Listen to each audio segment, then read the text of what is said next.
La 13ª galleria è dedicata a Fabio Filzi, è un nome che abbiamo già incontrato, ne avevamo parlato all'ingresso della 4ª galleria, quella che era dedicata a Cesare Battisti.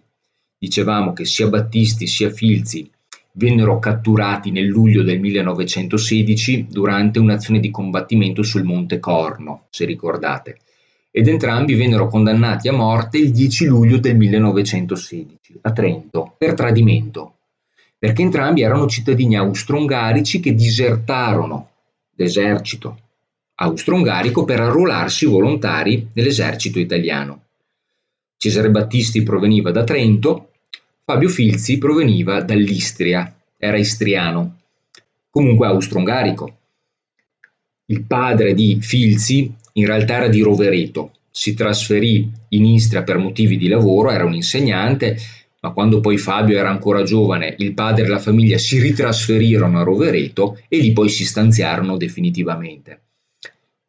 Il nostro Fabio Filzi studia, si laurea, eserciterà l'avvocatura e poi, quando l'Italia entra in guerra, ripeto, si arruolerà nell'esercito italiano fino al tragico epilogo, 10 luglio 1916, condanna a morte per tradimento. Purtroppo quella condanna a morte non fu l'unico lutto che colse la famiglia Filzi, perché Fabio aveva un fratello che si chiamava Fausto e durante lo scoppio della guerra si trovava in Argentina per motivi di lavoro. Quando a Fausto giunse la notizia che il fratello era stato condannato a morte per tradimento, molla tutto, si reca in Italia, si arruola volontario nell'esercito italiano per combattere contro gli austro-ungarici e vendicare il fratello. E purtroppo però anche Fausto, nemmeno un anno dopo, diciamo nell'estate del 17, troverà la morte sul monte Zebio, sull'altopiano di Asiago. Per chi è pratico delle zone, vicino alla croce di Sant'Antonio c'è questa lapide dedicata proprio a Filzi Fausto, vedete, era l'8 giugno 1917, qui cadde combattendo per l'Italia il volontario trentino Filzi Fausto, col grado di sottotenente. Per cui una famiglia estremamente sfortunata, la famiglia Filzi, di cui si ricorda la 13ª galleria sul Pasubio e di cui si ricorda anche tramite questa stele la morte di Filzi Fausto nemmeno 12 mesi dopo. Prima di entrare nella 13ª galleria possiamo notare sulla sinistra, come già vi dicevo in un video precedente, alcuni tronconi di montanti in ferro, lo vedete bene qui, perché vi dicevo che camminando per la strada delle 52 gallerie molto spesso sul ciglio esterno si vedono i resti di quello che un tempo fu il corrimano che seguiva tutta la strada delle gallerie. Di questo corrimano non rimane praticamente più nulla se non questi mozziconi di paletti, perché poi venne completamente asportato alla fine della Prima Guerra Mondiale. E d'altronde cosa volete? Finita la Prima Guerra Mondiale, l'Italia era una nazione in ginocchio. Sì, formalmente era una nazione vincitrice, ma economicamente l'inflazione era devastante, il costo della vita triplicò alla fine della Prima Guerra Mondiale rispetto al livello economico del 1914, mancava tutto e quindi anche quel ferro lì che come dire, stazionava su una strada che ormai non serviva più, venne asportato e venne utilizzato chissà come, insomma, da persone che probabilmente ne avevano bisogno. Però ci sono rimaste le fotografie e possiamo vedere come era quel corrimano originariamente. Questa è una foto che vi avevo già mostrato in un video precedente, siamo all'uscita della 10ª, quella che vedete di fronte all'ingresso dell'11ª galleria, vedete la strada come si presentava 100 anni fa, qui a sinistra, e la strada come si presenta oggi, no? 100 anni fa c'era un soldato seduto in posa per il fotografo e c'era il corrimano di cui stiamo parlando qui sulla sinistra. Oggigiorno il corrimano non c'è più, c'è una vegetazione che cresce spontaneamente, non c'è più il soldato e c'è un civile, un escursionista che sta percorrendo la strada delle 52 gallerie. Ma ancora, vedete, qui siamo all'uscita della 20ª galleria.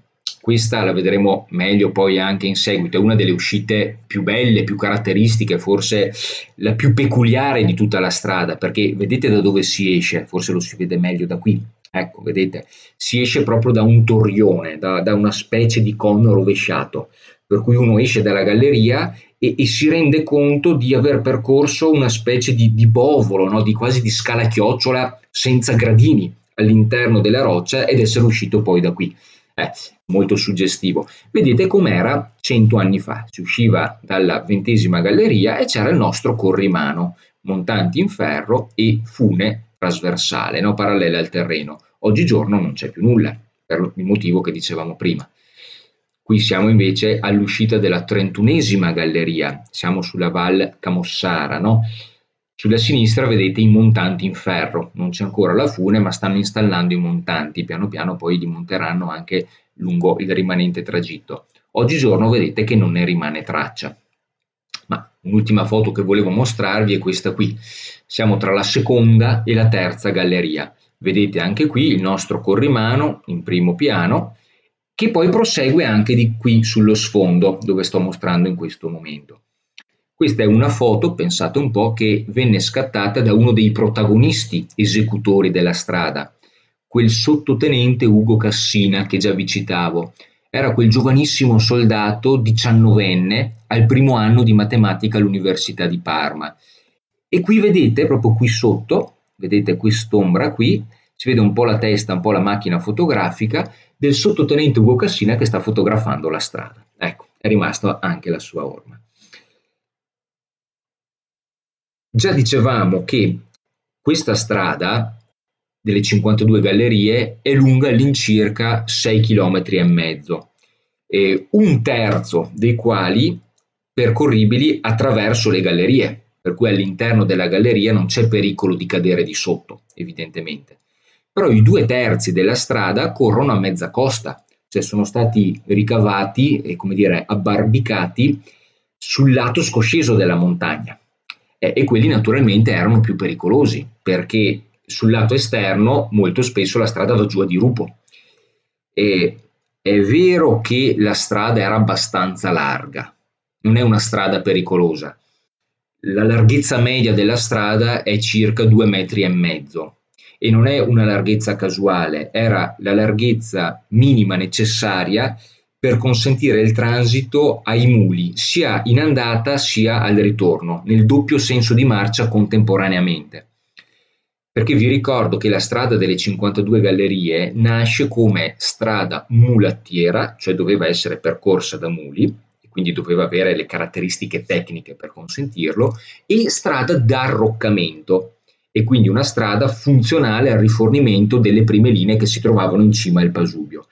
Per cui abbiamo questi muli che andavano e venivano, che evidentemente non dovevano correre rischi né loro né negli uomini che andavano con loro, per cui il corrimano fungeva da, come dire, precauzione minima di sicurezza. Qui potete vedere, a proposito di muli, proprio una foto originale con un mulo. Abbiamo i soldati e il nostro mulo, che era uno dei protagonisti, perché questa strada dovete immaginarla percorsa continuamente da muli. E vedete che aveva il suo bel basto, che è questa sella di legno piuttosto grande, aveva la sua bella bardatura, il tutto pesava 45-50 kg, oltre ai quali il mulo poteva sobbarcarsi più o meno altri 100 kg. Pensate che bello sforzo che facevano i muli avanti e indietro per questa strada. Un peso che poteva anche sbilanciarli di tanto in tanto, e siccome andavano e venivano contemporaneamente, ripeto, non era il caso di rischiare, quindi per la sicurezza di tutti venne posato questo scorrimano. Di muli, tra l'altro, dovevano passarne anche un bel po', perché dovete tenere conto di una cosa, che all'incirca una brigata, quindi una brigata diciamo più o meno 5.000 uomini, insomma, pressappoco, una brigata ogni giorno aveva bisogno di materiale di vettovagliamento, quindi escludiamo armi, escludiamo le munizioni, parliamo di cibo, acqua, legno per riscaldarsi e tutta l'attrezzatura che serviva per vivere quotidianamente in montagna. Una brigata ogni giorno aveva bisogno di circa 20-25 mila kg di materiale. 20-25 mila kg di materiale. Ogni giorno trasportati da chi? Dai muli, oppure dalla teleferica a seconda. Però pensate quanti muli dovevano andare e venire continuamente. Attraversiamo la nostra 13ª galleria, usciamo dalla 13ª galleria e questo è il panorama che ci si prospetta davanti. Vedete che appena usciti dalla 13ª galleria, sulla destra, il fianco della montagna, questo qui, si presenta un po' più dolce rispetto al solito. E non a caso proprio qui venne costruito il primo campo, cioè il primo baraccamento in quota. Che cos'è un baraccamento? Cerchiamo di spiegare bene, facciamo un passo indietro. Quando nel febbraio del 1917 il tenente Zappa ricevette l'ordine di costruire questa strada d'arroccamento, no, sul versante meridionale impervio del Pasubio, si comincia subito a lavorare e quindi si formano immediatamente i primi baraccamenti ai piedi del Pasubio, a Bocchetta Campiglia, da cui eravamo partiti, se vi ricordate, nei primi video. E questa è l'immagine, vedete più o meno dove oggi c'è il parcheggio per le macchine, e siamo a 1216 metri, no? Sul livello del mare. Ecco, nel febbraio del 17 nascono i primi baraccamenti, quindi sono un insieme di baracche, a volte anche di tende, che dovevano ospitare i soldati e i minatori. Le baracche, forse un po' si può intuire da questa immagine, non erano il luogo, come dire, più confortevole e soprattutto più spazioso del mondo, perché c'erano sostanzialmente due format di baracche. Le baracche più spaziose erano 3 metri per 5, 3 metri per 5 e ospitavano 3 ufficiali. Quindi capite che gli ufficiali erano quelli in qualche modo che godevano di maggior spazio. Ma quanto spazio? 3 persone in un luogo di 3 per 5 metri. L'altro format, le altre baracche erano 2 metri per 2,5, erano quasi più delle scatole per esseri umani più che baracche. E in queste baracche da 2 per 2,5 potevano essere ospitati e dormire 5-6 minatori addirittura. Qui potete vedere un po' meglio, vedete, queste sono delle baracche costruite in una falegnameria di Schio al tempo ancora, no? Durante la prima guerra mondiale, perché a Schio il quinto corpo d'armata, da cui dipendeva la 33esima compagnia minatoria, aveva il proprio centro, aveva il proprio comando generale e il proprio centro logistico, e quindi a Schio venivano preparati i materiali che poi venivano mandati a Bocchetta Campiglia e da Bocchetta Campiglia mandati poi in quota, o con i muli, come vi dicevo, o con la teleferica o col telefono. Ecco, qui vedete più o meno come si presentavano le baracche. Queste sono baracche da 3x5, l'intelaiatura esterna, vedete, e poi il rivestimento conclusivo. Il materiale veniva mandato in quota e poi veniva assemblato direttamente in loco. Quando nel febbraio del 17 si formano questi primi baraccamenti ai piedi del Pasubio, la cosa può suonare paradossale, ma era così, non esistevano ancora rilevamenti topografici esatti di quel versante della montagna, cioè non c'erano delle cartine geografiche precise sulla morfologia della montagna del Pasubio, e quindi non era possibile per gli ufficiali della 33esima compagnia redigere un progetto complessivo a priorico della strada d'arroccamento che avrebbero dovuto costruire, perché non sapevano da dove farla passare, non avendo la cartina geografica, non c'erano. Per cui il tenente Zappa decise di allestire una piccola squadra fatta di 3-4 uomini da van scoperta.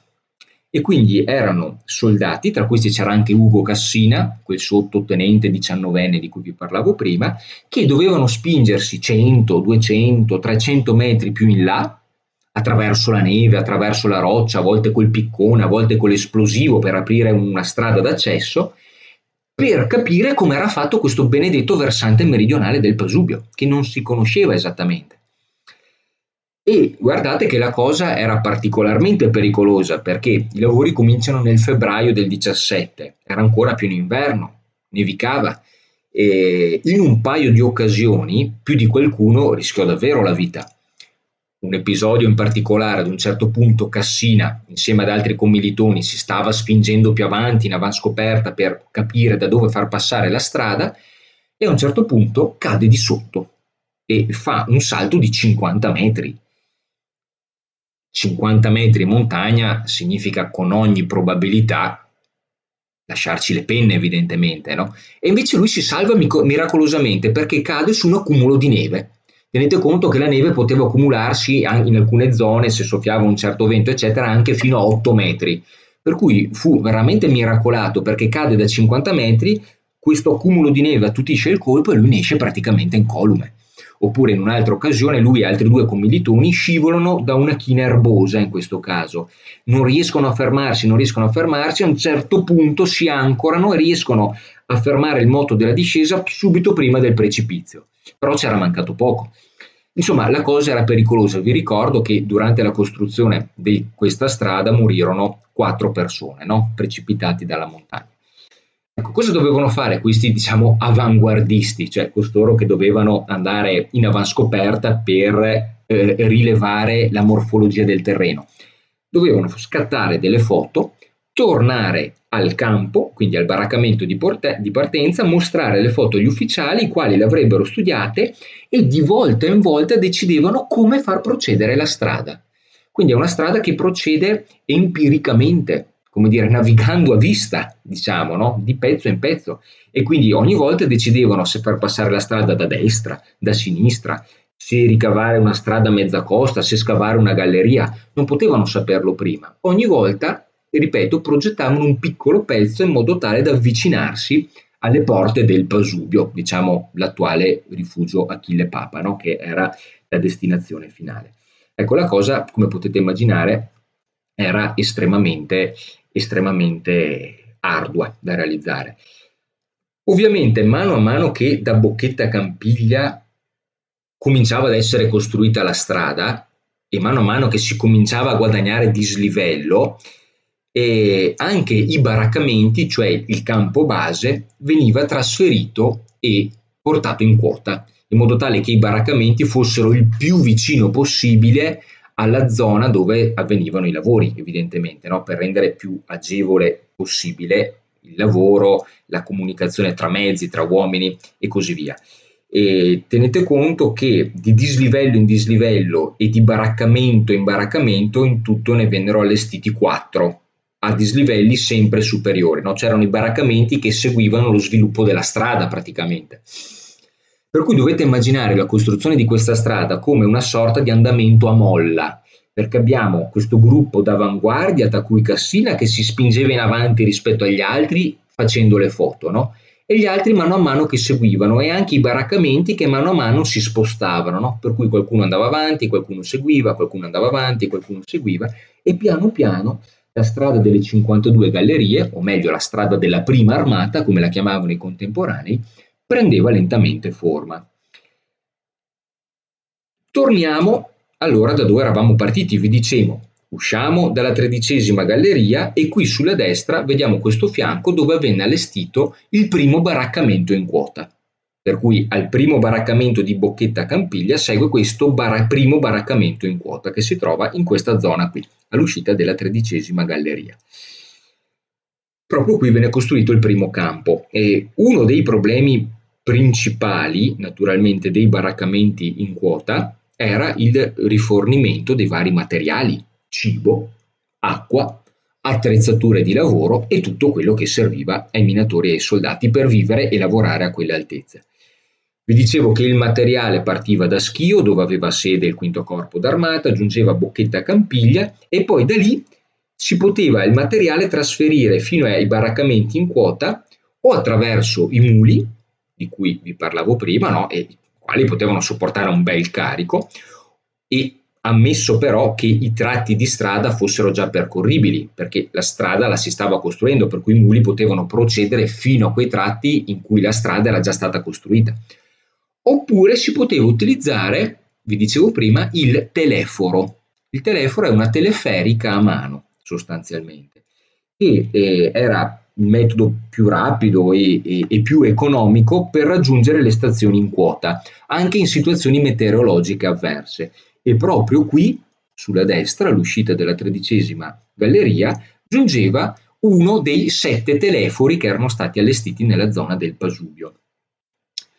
Ecco, in questa immagine potete vedere in che cosa consisteva un teleforo.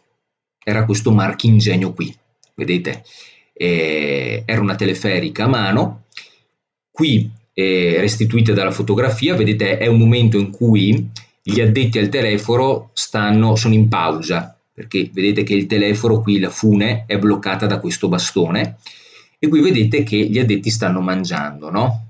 Vedete per esempio questo qui, vedete quest'altro che forse sta mangiando un po' di pane, un po' di formaggio, questo sta attingendo qualcosa dalla gavetta, insomma sono in pausa pranzo evidentemente. Qui vedete invece un megafono per le comunicazioni a distanza, no? Ad alta quota. Ecco, e tenete conto che spesso gli addetti al telefono non erano soldati, quindi non erano i minatori della 33esima, spesso erano i centurioni, cioè se vi ricordate o quei civili o quei soldati inabili al combattimento che venivano utilizzati come operai, come forza lavoro. In genere c'erano 2 meccanici e una piccola squadra addetta al carico e allo scarico dei carrelli. Centurioni che, badate bene, per tutto il giorno, ore e ore e ore, a forza di braccia continuavano a tirare su e giù la fune per issare, caricare e scaricare materiale di ogni tipo. Per cui anche quello era un lavoro che richiedeva sicuramente un grande sforzo fisico. Ecco, in alcuni casi sulle teleferiche potevano essere trasportati anche gli uomini, come vedete qui in questa immagine chiarissima. La portata massima di un carrello come questo poteva essere 2-3 quintali, per cui un uomo poteva essere caricato senza problemi. Più spesso erano gli ufficiali che beneficiavano di questo mezzo di trasporto, gli altri dovevano utilizzare il cosiddetto cavallo di San Francesco, che era una metafora per dire i piedi. Quando si dice utilizzerò oppure questo materiale è stato portato col cavallo di San Francesco, significa che qualcuno se l'era fatta a piedi. Ecco, invece gli ufficiali a volte utilizzavano questo mezzo perché? Perché se avevano fretta di recarsi presso i loro superiori, che spesso stavano a quote più basse, per consultazioni o per aggiornamenti, questo era il metodo di spostamento più veloce. Col passare del tempo, questi baraccamenti in quota divennero anche relativamente confortevoli,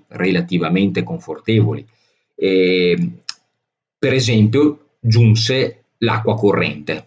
Il problema idrico fu molto difficile da affrontare, però a un certo punto venne risolto installando 2 grandi impianti ai piedi del Pasubio, a quota 960 più o meno. Vi ricordo che Bocchetta Campiglia è 1216, per cui siamo più sotto di Bocchetta Campiglia, dotati di 2 grandi motori a benzina ed elettrici che pompavano un sacco di acqua, circa 1 litro al secondo, in tubature d'acciaio resistentissime, che arrivavano, pensate un po', fino a Cima Palon, che è la cima più alta del Pasubio, siamo a 2232 metri. Ma prima di servire la cima, queste enormi tubature sfociavano in tanti serbatoi collocati nel tragitto intermedio, e da questi serbatoi poi si diramavano altre tubature secondarie che andavano a servire le varie postazioni di militari dislocate lungo il fianco della montagna. Per cui tenete conto, complessivamente tutta questa rete di tubazioni d'acqua era lunga circa 40 km di tubi che pompavano più o meno all'incirca 50.000 litri d'acqua al giorno. Questo era il fabbisogno degli uomini, dei militari italiani dislocati lungo tutta la montagna. Erano molti 50.000 litri d'acqua, l'acqua serviva non solo per dissetarsi evidentemente, ma per 1000 altri utilizzi pratici, fare il cemento all'interno delle gallerie, oppure raffreddare i gruppi compressori, raffreddare le mitragliatrici e 1000 altre cose, no? Far da mangiare poi nelle cucine da campo e così via. Questi baraccamenti in quota, col passare del tempo, non solo vennero riforniti d'acqua corrente, erano ambienti riscaldati, ecco, non l'ho detto, perché c'erano delle stufette alimentate con il pino mungo, e quindi tutto materiale che poteva essere procacciato facilmente in loco, ed erano baraccamenti in cui ad un certo punto giunsero anche delle cucine, perché inizialmente il cibo veniva issato attraverso teleforo o trasportato con i muli. Poi, quando la cosa si stabilizzava un pochino, cominciavano ad essere assemblate vere e proprie cucine da campo in loco e quindi si cominciava, per fortuna dei soldati, a cucinare il cibo in loco e a consumarlo immediatamente dopo, e quindi una qualità del cibo infinitamente superiore evidentemente. Tanto che in non pochi casi i cuochi erano anche cuochi particolarmente competenti, cioè erano o centurioni o militari che nella vita già facevano i cuochi e quindi evidentemente li mettevano nella cucina da campo. E questo insomma allietava e non poco la vita dei minatori, che era una vita, come avete capito, molto dura, fatta di sudore, di fatica. Certo, non erano in prima linea, per cui da questo punto di vista erano un po' più fortunati, rischiavano meno la vita, ma era sicuramente una giornata molto impegnativa. E infatti, leggendo le memorie dei soldati, le cose più belle che ricordano sono in genere le serate proprio nelle baracche dove si mangiava, si beveva, c'era un po' di tempo per ridere, per scherzare, per ritagliarsi un contesto di vita normale, in cui si discuteva di un po' di tutto, di filosofia, di politica, di religione, a volte si litigava, dopo però si tornava facilmente a fare la pace, evidentemente, no? Perché sì, le serate erano un momento in cui ci si ritagliava un momento di felicità, ma il giorno dopo si ricominciava tutto da capo. C'era una strada da costruire, c'erano delle gallerie da scavare e c'era pur sempre una guerra da vincere.